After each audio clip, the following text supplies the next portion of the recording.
এটা গুজরাতের একটা খুব ফেমাস ডিশ, দাল ঢোকলি।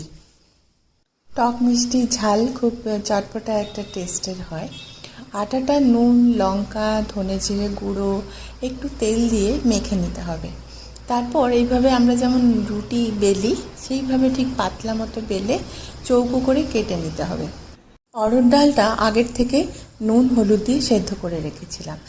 তারপর কড়াইতে তেল বা ঘি দিয়ে সর্ষে, হিং, শুকনো লঙ্কা ফোড়ন দিয়ে সামান্য আদা বাটা, ধনে জিরে গুঁড়ো আর স্বাদ মতো মিষ্টি দিয়ে অনেকটা জল দিয়ে ফোটাতে হবে। ফুটে উঠলে এই রুটির টুকরোগুলো, যেগুলো ধোকলি বলে, ওগুলো দিয়ে 10-12 মিনিট লো ফ্লেমে ফুটতে দিতে হবে। নামানোর আগে একটু লেবুর রস আর ধনেপাতা কুচি ছড়িয়ে দিলেই রেডি। হাবিজাবি রান্না করতে বা খেতে ইচ্ছে না করলে এই ওয়ান পট ডিশটা ট্রাই করা কিন্তু যেতেই পারে।